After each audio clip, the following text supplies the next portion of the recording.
Ok, cierra tus ojos ahí donde estás. Señor, te doy gracias por este domingo, gracias por tu hermosa presencia que está en este lugar.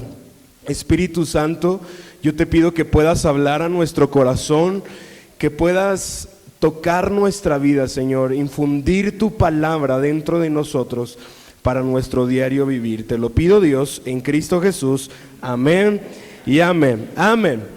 Dios ha puesto en mi corazón compartir una enseñanza que estoy seguro a muchos les va a servir, a otros los va a confrontar, a otros los va a levantar y a otros quizá los va a hacer que no regresen a esta iglesia. Bueno, espero que eso no suceda. Pero he titulado esta enseñanza Redimidos pero aún rotos. Redimidos pero aún rotos. Y yo quiero preguntar, ¿cuántos creen que han sido salvos en Jesús? Es decir, que el día que tú mueras y partas de esta tierra, o el día que Jesús regrese, o que pase cualquier cosa, tú vas a llegar al cielo. ¿Cuántos con seguridad pueden decir, yo soy salvo? A ver, deja tu mano levantada. ¿Cuántos salvos hay aquí? Fíjense qué interesante que no todos pueden bajar su mano. ¿Cómo puedo ser salvo, pastor? Sencillo, ¿qué dice la Biblia? El que cree en Cristo. También dice eso. No, también dice eso, en lo correcto. Pero el que cree será salvo. ¿Qué necesito para ser salvo, pastor? Creer que Jesús murió en la cruz del Calvario, resucitó al tercer día, creer que Él pagó el precio por tus pecados. Eso es lo único que necesitas para ser salvo. Es por gracia, no es por qué, por obras.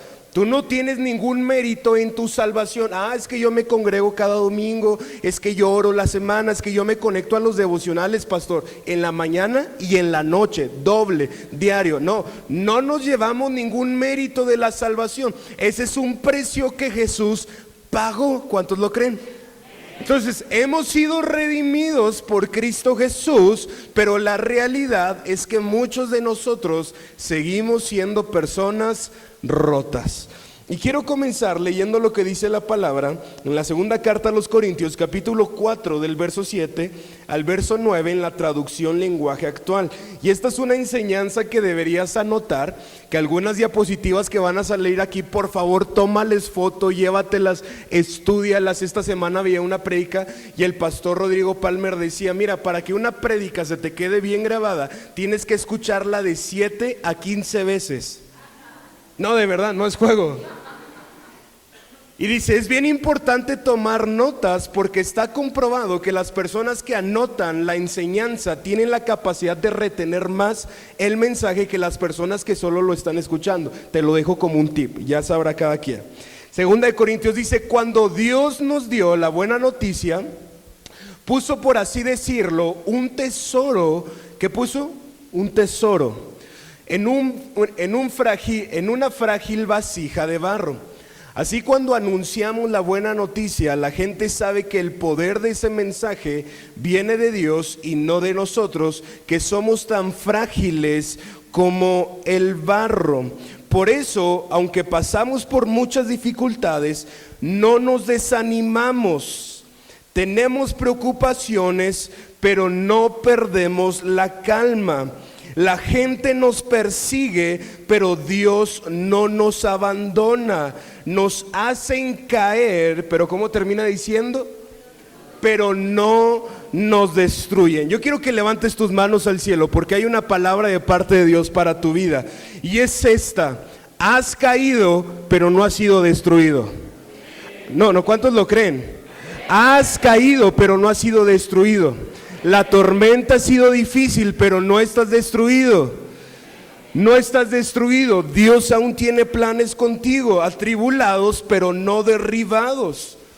Y quiero decirte algo, lo que Dios ha puesto en ti es más grande que cualquier arma que el diablo pueda usar en contra de ti. Lo que Dios ha puesto en ti es más grande que cualquier arma que el diablo pueda usar contra ti. Pero hay una realidad que debemos entender, y aquí nos vamos a ir de lleno. ¿Están listos? Dile al que está a tu lado, abróchate el cinturón, porque vamos a volar alto. Y en las alturas, si alguien no resiste las alturas, esta enseñanza sí lo va a tambalear. Yo lo estoy advirtiendo, conste.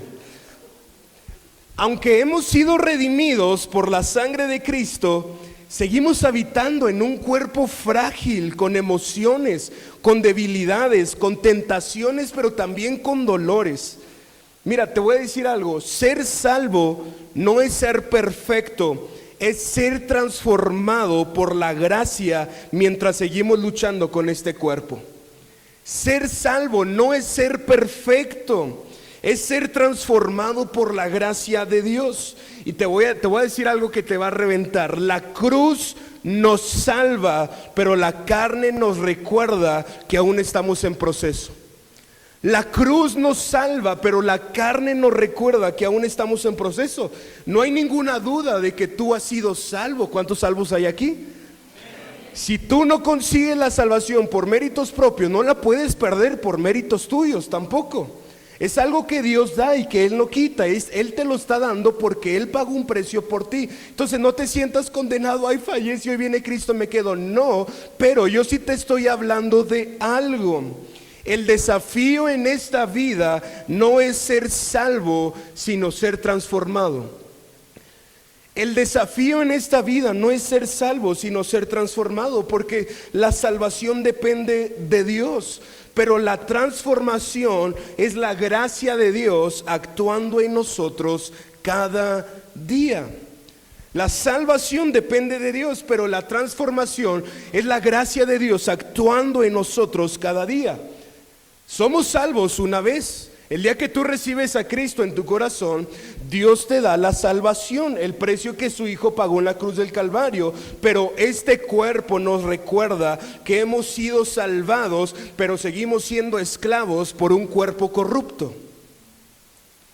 Hemos sido salvados, pero seguimos siendo esclavos por un cuerpo corrupto, como el que veo aquí y como el que están viendo aquí.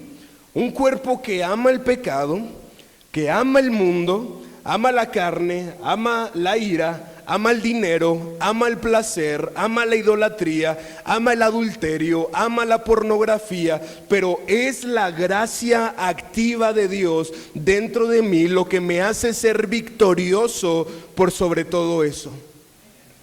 Es decir, pastor, ¿qué sucede? Después del encuentro, ¿ya no voy a tener deseos de alcoholizarme? No, es cuando más.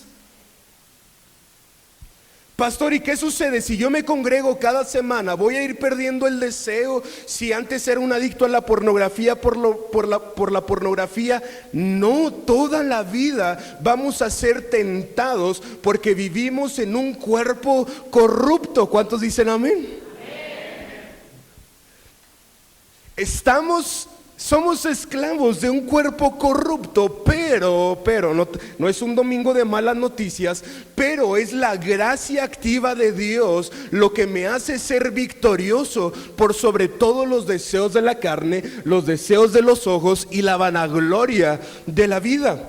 Por eso te voy a decir algo, Dios no solo está interesado en salvarte del infierno, Él está interesado en salvarte de ti mismo.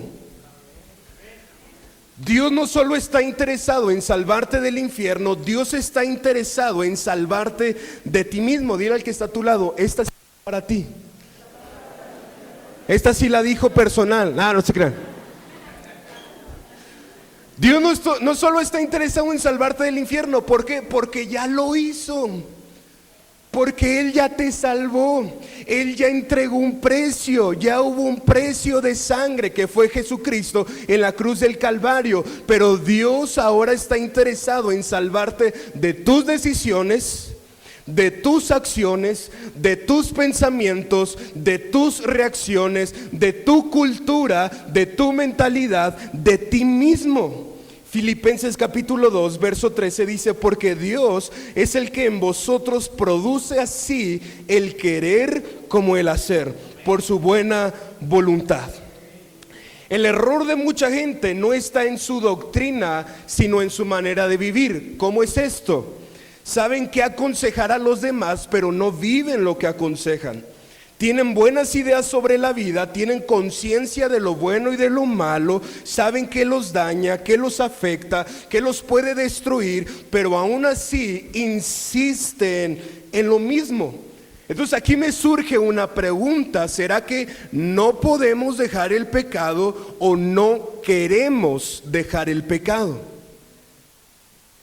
¿Será que no, en realidad no podemos dejar el pecado o no queremos dejar el pecado? Porque dejar el pecado es la obra del Espíritu Santo en nosotros, pero la persona que más le estorba a la obra del Espíritu Santo no son tus padres, no son los pastores, no es tu suegra, no es tu suegro, no es tu cuñado, no es nadie, eres tú. La persona que más le estorba a la obra del Espíritu Santo. ¿Hay alguien ahí con vida? Por eso, ser salvo no elimina tus luchas, solo te da una nueva manera de enfrentarlas. Ser salvo no elimina tus luchas, solo te da una nueva manera de enfrentarlas. Romanos capítulo 12, verso 2 dice: y no vivan ya como vive todo el mundo. Pablo le está hablando a los romanos, dice: al contrario, cambien de manera de ser y de pensar. Así podrán saber qué es lo que Dios quiere, es decir, todo lo que es bueno, agradable y perfecto. Yo entiendo y yo vivo la voluntad de Dios, que es buena, agradable y perfecta, hasta que cambio mi manera de ser y mi manera de pensar. Pastor, es que yo no puedo, es que vengo a la iglesia pero Dios no hace nada en mi vida. No, sí está haciendo algo, pero tú no te estás dando cuenta que aún el dolor a Dios le sirve para edificar algo en tu vida. Es decir, cuando cambiamos nuestra manera de ser y nuestra manera de pensar, sí, aún el quebranto financiero es la mano de Dios sobre nuestra vida. Sí, aún el quebranto familiar es la mano de Dios sobre nuestra vida. Sí, aún lo peor que pudiera pasarnos es la mano de Dios sobre nuestra vida para edificar algo. Y esto que te estoy diciendo es muy profundo. ¿Por qué? Porque tus debilidades, tus aflicciones ahora en Cristo tienen propósito. En el mundo tienen desilusión, pero en Cristo tienen propósito. Pastor, pero ¿qué puede hacer Dios con mi vida si perdí todo? Dios puede hacer algo grande. Dios puede hacer algo nuevo, y que ese hombre del cual muchos dejaron de creer, un día en Cristo volverán a creer, y será la influencia que muchos hombres van a tener sobre su vida. Dios puede hacer algo nuevo cuando cambiamos nuestra manera de ser y nuestra manera de pensar. Y te quiero dar 3 puntos rápidamente. Lo primero, ¿están listos? Lo primero, la sangre de Jesús nos limpia, pero la Biblia nos transforma. La sangre de Jesús nos limpia, pero la Biblia nos transforma. Efesios capítulo 1, verso 7 dice: Dios es tan rico en gracia y bondad que compró nuestra libertad con la sangre de su Hijo y perdonó nuestros pecados. Mira, tú debes saber que cuando venimos a Jesús, su sangre borra nuestro pasado. Dios te ve como si nunca hubieses pecado. La gente te tratará de recordar lo malo que hiciste, pero delante de Dios tú eres santo, tú eres puro, tú eres perfecto, es decir, eres maduro. No hay pecado, no hay mancha, no hay acta de decretos que te pueda condenar. Pero ahora que estamos limpios ya por la sangre de Jesús, necesitamos una mente renovada, una vida alineada y un corazón enseñable. Te lo voy a repetir. Ahora que estamos limpios, necesitamos una mente renovada, una vida alineada y un corazón enseñable. Muchos quieren ser limpios, pero no transformados. Quieren que Dios quite la culpa, quieren sentir alivio, pero no quieren abrir la Biblia y aprender a vivir de otra manera. ¿Cuántos lo creen? Okay. Ninguno está enojado, ¿cierto? Ok. La mayoría de las personas que vienen a la iglesia es: pastor, quiero sentir alivio, quiero sentir que ya no tengo culpa, que fallé en la semana, pero la gracia de Dios me salva, me rescata, soy nuevo otra vez. Y está bien. Quieren ser limpios pero no transformados. Quieren sentir alivio pero no abrir su Biblia en la semana para aprender a vivir de otra manera. Por eso el salmista decía, Salmo 119, dice: tu palabra es una lámpara que guía mis pies y una luz para mi camino. Y quiero que te lleves esto en tu corazón. Sin Biblia, Dios te limpia hoy, pero vuelves a caer mañana. Sin Biblia, Dios te limpia hoy, pero vuelves a caer mañana. Por eso Dios no está tan interesado en salvarte del infierno. ¿Por qué? Porque Él ya lo hizo. Dios está interesado en salvarte de ti mismo. Por eso dejó un manual llamado Biblia, para que lo podamos leer, para que lo podamos estudiar, para cambiar nuestra manera de ser, nuestra manera de pensar, así conocer la buena voluntad de Dios, que es agradable y perfecta, y nos podamos mantener de pie durante la semana. Amén. Jesús no solo vino a perdonarte, Él vino a enseñarte a pensar como Él. Jesús no solo vino a salvarte, vino a cambiar nuestra manera de ser. Mi abuelo tenía un dicho que me encanta, y él decía: el error nunca está en el cielo, siempre está en la tierra. El error nunca está en el cielo, siempre está en la tierra. Y yo añado algo: el error está en redimidos que siguen estando rotos. El error está en salvos. ¿Cuántos salvos hay aquí? El error está en salvos que siguen estando rotos. El error está en redimidos que siguen estando quebrados. Porque la salvación es algo que recibimos de manera inmediata. La transformación es progresiva. La renovación es progresiva. La transformación no la recibo hoy y la vivo mañana. Es algo que aprendo hoy, vivo mañana, vuelvo a aprender pasado mañana y lo vuelvo a aplicar, y así es progresivo. Hasta decirte que hasta la fecha del día de hoy, uno como pastor sigue siendo transformado por la palabra de Dios. Salmo 119:11 dice: he guardado tu palabra en mi corazón para no pecar contra ti. He guardado tu palabra, ¿dónde? En mi corazón, para no pecar contra ti. Mira, la Biblia no solo se lee, también se entiende y se vive. ¿Por qué? Y aquí te va algo. Porque vivimos en una generación amante de la Biblia, pero no de vivirla. Vivimos en una generación amante de la Biblia, pero no de vivirla. No, hoy es fácil encontrar versículos en las redes sociales. Hoy todo el mundo es cristiano en sus perfiles, y es bueno que prediquemos el evangelio, pero más que publiquemos versículos, guárdalos en tu corazón, guárdalos en tu mente. Vivamos lo que dicen las escrituras. Me encantó algo que escuché, y esta pastora decía: hay gente que domina las escrituras, pero las escrituras no los dominan a ellos. Hay gente que te sabe hablar sobre teología, hermenéutica, sobre cualquier otro dato curioso de la Biblia, pero ves sus vidas y dices: ¿de qué te sirve saber todo eso si no hay nada que domine tu vida que venga en la Biblia? ¿Cuántos van conmigo hasta aquí? Mira, por eso el pecado no solo ensucia nuestras acciones, también deforma nuestros pensamientos, nuestros hábitos y nuestros deseos. Por eso nuestra mente, y aquí te voy a dar una palabra, debe ser reprogramada. Di conmigo: reprogramada.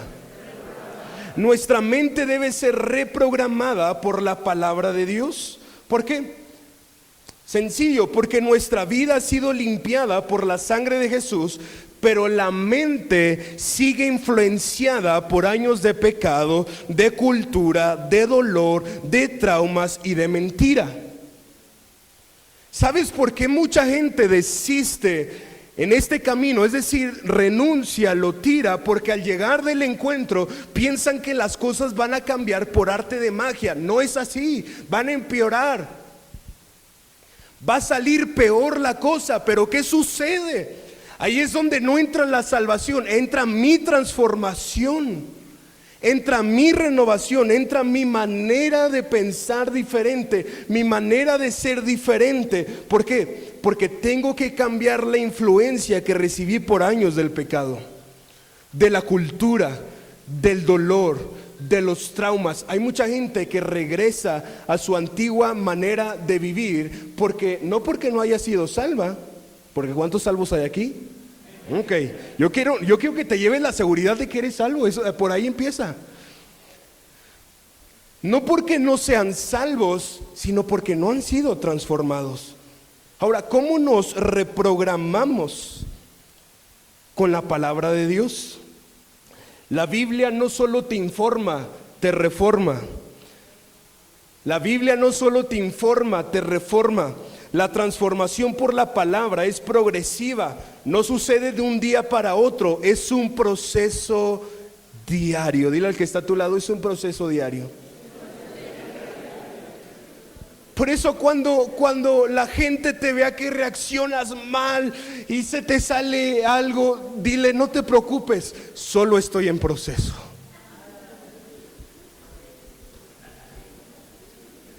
Cuando le quieras contestar mal a tu mentor y ya no quiero ir, y después regreses, dile: perdón, solo estoy en proceso. ¿Cuántos estamos en proceso de transformación?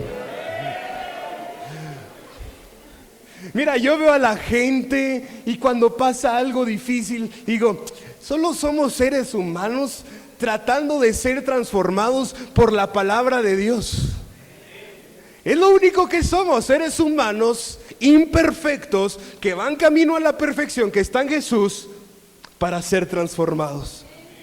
Mira, y esto te va a gustar. ¿Estás listo? Ser salvo sin ser transformado te hace vivir en derrota con nombre de victoria.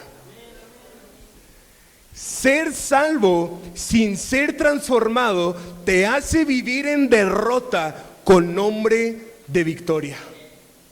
¿Has visto gente que tú has dicho: pero tienes tanto potencial para esto, ¿por qué no lo haces bien? Si supieras de todo lo que te estás perdiendo. Yo veo así cristianos en proceso, por así decirlo, que digo: no manches, si tan solo te metieras de lleno con Cristo, sabrías que eso que estás pasando te va a llevar a un mejor momento y a un mejor lugar. Si me quiero ver más espiritual, en Reina Valera 1960, yo digo: no manchéis, si supieras lo que estás pasando, Dios haría algo grande. Pero ser salvo sin ser transformado es vivir en derrota con nombre en victoria. Cada uno de ustedes tiene en su frente un nombre, y es victoria. Victoria. Victorioso, victoriosa. Pero al salir de este lugar, en nuestra cultura, lo que nos hace vivir en derrota. Es nuestra manera de pensar lo que nos hace vivir en derrota. Amén. Ok. Mejor vayamos al punto 2. Ok, punto 2. El milagro te cambia de posición, pero la obediencia nos cambia de mentalidad. El milagro te cambia de posición, pero la obediencia te cambia de mentalidad. Cuando recibimos a Jesús como nuestro Salvador, ocurre un milagro espiritual poderoso e invisible. Es decir, nuestra posición ante Dios cambia. ¿Cómo es esto? Pasamos de muerte a vida, de tinieblas a luz, de condenación a justificación, de esclavitud a libertad, de ser extraños a ser hijos.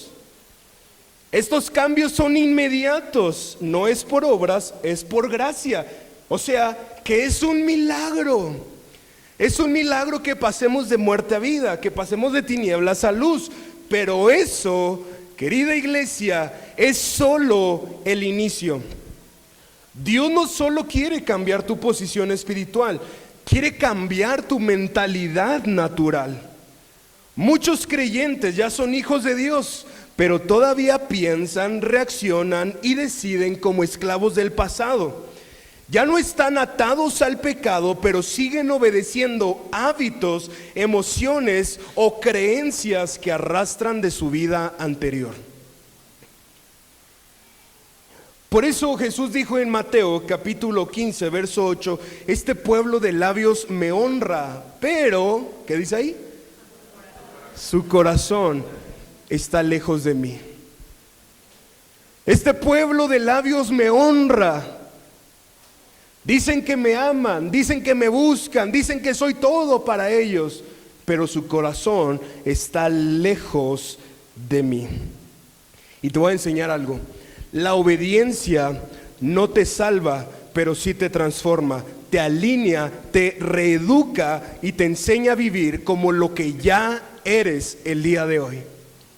La obediencia, dile al que está a tu lado, obediencia. ¿Sabes qué es lo que los niños tienen que aprender en casa? ¿Qué es lo que tienen que aprender los niños en casa? Obediencia. Esta semana hablaba con mi esposa y le contaba cómo cuando vivía en casa de mis papás, que estaba todavía más chico, porque sigo estando chico. ¿Qué pasó? Yo todavía no soy señor, lo siento. No, era un niño y yo me acuerdo que cuando hacíamos alguna travesura, mi papá volteaba. Ese hombre que ven tranquilito, que es un amor en la iglesia, él no lo conocen realmente como es. Nadie lo conoce así. Pero volteaba y le decía a mi esposa, que nos decía, cállate, cállate. Y uno como niño así. Y nos decía, llegando a la casa te voy a pegar. No, haz de cuenta, era un infierno ese transcurso en la camioneta o en el carro. Era un infierno eso. Saber que llegando te iban a dar duro. Yo recuerdo que cuando, y así me educaron, y mira el hombre que soy, se las dejo. Yo me acuerdo que cuando hablaba con mi mamá, quería pelear, y yo le contestaba, ella me hacía así, cállate. Literalmente me pegaba así, cállate. Y si de plano no me callaba, venía mi papá y ya eran cintarazos horribles. Recuerdo una ocasión que yo no sé por qué se me ocurrió, yo no lo vi tan fuerte o tan trascendente, grave. Mi casa un tiempo parecía orfanatorio porque dormíamos 5 hermanos en una recámara y me encantaba hacer eso. Poníamos como 8 ventiladores ahí por el calor de allá. Y recuerdo que mi hermana estaba dormida al lado, la mujercita que vieron ahí en la imagen, y nos estábamos peleando nada más por el pie.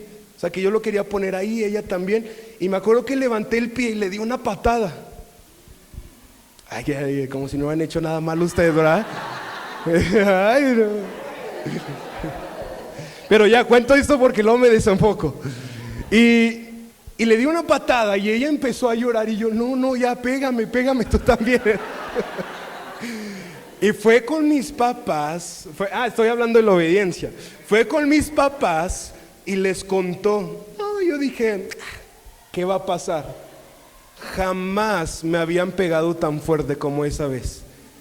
Literalmente como, no recuerdo quién era, si era Kiko el que lloraba así, pegado en una esquina, si era Kiko o no. Me sentí a Kiko en una esquina, porque estaba en una esquina, y mi papá dándome y diciéndome, nunca más le vas a volver a pegar a una mujer. Ya de grande me sé la historia completa, que mi mamá, ella me dice que me estaba pegando tan fuerte, yo estaba llorando horrible, que literalmente ella se arrodilló y se tapó los oídos de tan fuerte que me estaba pegando. Ahora dime, ¿estoy resentido con él? No, lo amo y le agradezco todos esos golpes que me dio, porque ahora entiendo muchas cosas.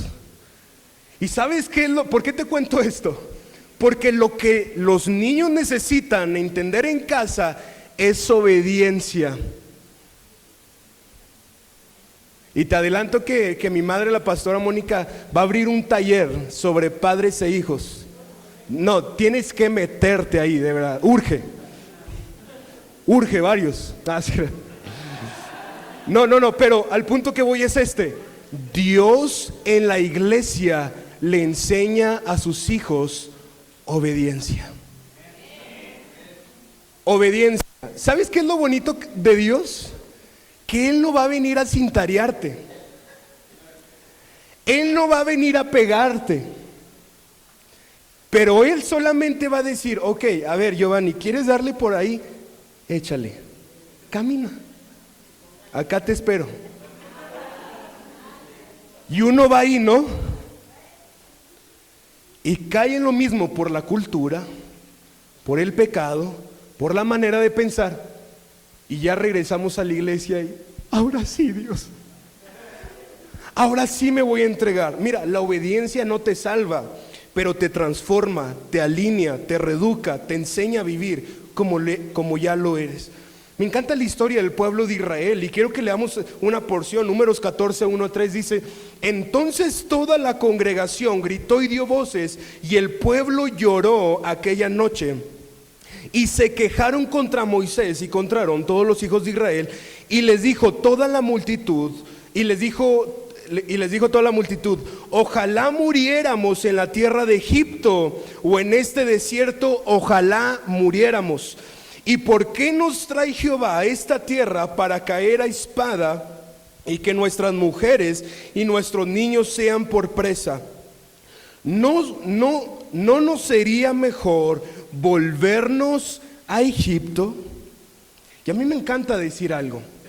Israel había salido de Egipto, pero Egipto no había salido de ellos. Un milagro los sacó de Egipto, pero solo la obediencia en el desierto podía cambiar su mentalidad. Y por no obedecer, una generación entera murió sin entrar a la tierra prometida. Ellos vivieron un milagro y el milagro los cambió de posición, pero fue su mala mentalidad de desobediencia en el desierto lo que hizo que toda una generación muriera antes de entrar a la tierra prometida. Por eso te voy a decir algo: nunca busques milagros sin transformación, nunca quieras bendición sin corrección, no pidas libertad sin rendir tu voluntad y nunca celebres un milagro de domingo pero ignores el proceso de lunes. Amén. Nunca busques un milagro sin transformación, quieras bendición sin corrección, pidas libertad sin rendir tu voluntad y celebres un milagro de domingo, pero ignores el proceso de lunes, porque lo cierto es que Dios va a hacer un milagro en tu vida. Lo cierto es que Dios va a hacer un milagro en tu vida, pero lo cierto es que si tú no cambias tu mentalidad, vas a perder el milagro. Amén. Vas a perder el milagro. Y termino con esto, número 3. ¿Estamos aprendiendo el día de hoy? Ok. Y si me ayuda mi esposa ahí con... Número 3, la cruz nos salva, pero el Espíritu nos forma. Jesús en la cruz resuelve nuestro destino eterno, pero el Espíritu Santo forma en nosotros carácter y una nueva vida. Jesús en la cruz resuelve nuestro destino eterno, pero es el Espíritu Santo quien forma en nosotros carácter y nos enseña a tener una nueva vida. El Espíritu Santo es el escultor de esta nueva vida. Di conmigo: Espíritu Santo. ¿Sabes cuál es la necesidad de la iglesia en este tiempo? Que la llama del Espíritu Santo se mantenga encendida. ¿Por qué? Porque Dios ha hecho cosas grandes, pero si nosotros no dejamos que el Espíritu Santo cambie nuestra manera de pensar, no importa qué tantos milagros vivamos, siempre vamos a estar en derrota.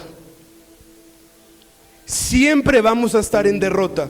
Segunda de Corintios 3:18 dice: así que todos nosotros, a quienes nos ha sido quitado el velo, podemos ver y reflejar la gloria del Señor. El Señor, quien es el Espíritu, nos hace más y más parecidos a Él, a medida que somos transformados a su gloriosa imagen. Quiero que podamos entender algo, iglesia. Una vida apagada refleja una vida carente del Espíritu Santo. Una vida apagada refleja una vida carente del Espíritu Santo. Una vida desenfocada refleja una vida carente del Espíritu Santo. ¿Sabes por qué hay tantas personas que empiezan el año con todo, pero va llegando abril, junio, julio, comienzan a ir a servir a todos los encuentros del principio, no dejan de congregarse, pero corre el año y se van apagando, van desapareciendo, el fuego va menguando? ¿Por qué? Solo habla de una cosa: la carencia de la presencia del Espíritu Santo en nuestra vida. Salvación sin formación da como resultado una vida cristiana inmadura. Salvación sin formación da como resultado una vida inmadura. ¿Sabes quiénes son los inmaduros? La gente que por cualquier cosa falta a la iglesia.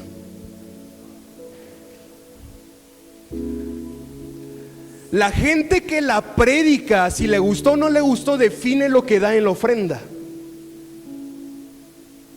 ¿Sabes quiénes son los inmaduros? Los inmaduros, los que siempre se están peleando.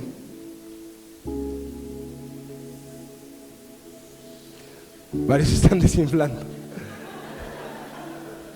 No, pero ¿cuántos van conmigo hasta aquí? Esta semana me encantó algo que dijo una discípula. Estábamos en una conversación con más personas y le dijeron: no, es que tú nunca te enojas, es que tú eres bien buena. Y ella dijo: no soy buena, soy madura. Y hasta a mí me dio. Soy madura. ¿Cuántos maduros hay aquí? Pero salvación sin formación da como resultado una vida cristiana inmadura, todo el tiempo en pleitos. Faltan por cualquier cosa el domingo. Deja tú que son diezmadores, a veces dan ofrenda y a veces no dan ofrenda. No están en ninguna academia, no se conectan a ningún devocional. En los domingos solo vienen a buscar una palabra de ánimo para en la semana ir a hacer lo que ellos quieren. Yo les dije lo que iba a suceder esta enseñanza, ¿eh? ¿Lo advertí, sí o no? Va. Filipenses 1:6 dice: Dios empezó el buen trabajo en ustedes y estoy seguro de que lo irá perfeccionando hasta el día en que Jesucristo vuelva. Esa es nuestra promesa. Esa es nuestra promesa. Dios irá perfeccionando su obra en nosotros. Por eso hay gente que no está loca, solo está en proceso.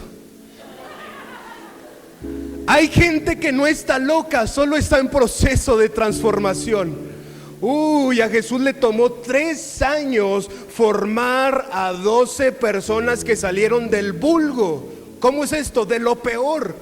No va a decir ninguna colonia, pero salieron de lo peor, del vulgo. Y a Jesús le tomó 3 años formar a un Pedro para que cuando Jesús muriera, aún así lo negara.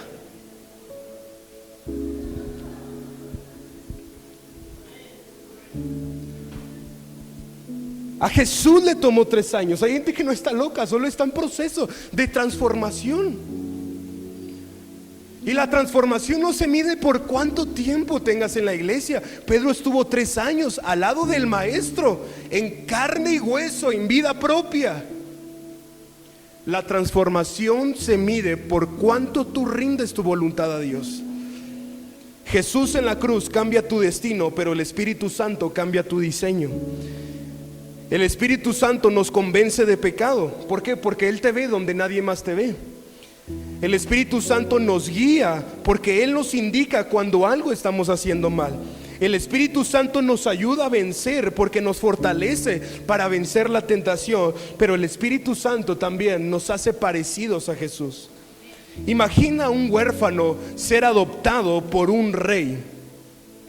En un instante su posición cambia, pero aún no sabe cómo hablar, cómo caminar, cómo comportarse como un príncipe. Su posición cambió, pero ahí es donde entra el maestro, el mentor, el que lo guía, el que lo corrige, el que lo forma, y ese mentor es el Espíritu Santo. Tú has sido cambiado de posición, ahora necesitas ser cambiado de mentalidad. Juan 14:26, y cierro con esto. El Espíritu Santo vendrá y los ayudará, porque el Padre lo enviará para tomar mi lugar. El Espíritu Santo les enseñará todas las cosas y les recordará todo lo que les he enseñado. Pregunto, ¿cuántos son salvos? Pero aquí hay una segunda pregunta. ¿Cuántos desde este día quieren comenzar? Y oye bien la pregunta, porque esto no depende de mí, esto no depende incluso del Espíritu Santo, esta es una decisión personal. ¿Cuántos a partir de este día quieren ser transformados por el Espíritu Santo? Yo quiero que esas personas se pongan de pie en su lugar.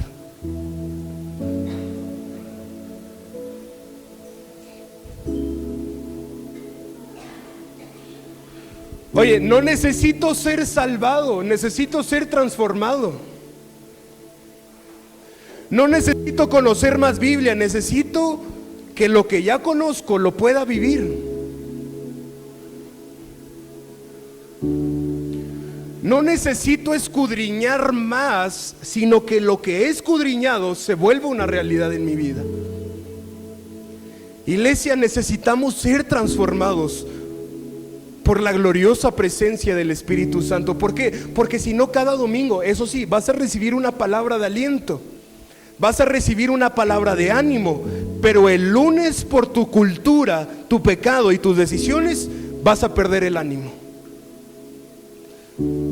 Por eso necesitamos ser transformados. Yo quiero que cierres tus ojos ahí donde estás. Puedes levantar tus manos, puedes alejarte un poquito de la persona que está a tu lado. Haz como bien a ti te parezca. Pero yo te quiero animar que con tus propias palabras le pidas al Espíritu Santo que te empiece a transformar desde ahorita. Pide que la presencia del Espíritu Santo te transforme, te renueve, te cambie, porque Él está interesado en tu vida. Solo hace falta que tú le pongas interés a su presencia. Él no tiene problema en llegar en una vida donde hubo mucho pecado, donde abundó el pecado, porque entonces ahí sobreabundará la gracia. Él no tiene problema a llegar a un cuerpo que ha sido lastimado, herido, dañado, afectado, que por malas decisiones ha perdido todo. Él está ansioso, Él desea llegar a esos corazones. Pero Él no puede entrar a una casa, a un templo, como lo es nuestro cuerpo, sino hasta que nosotros abramos la puerta. Y este momento es entre tú y Dios.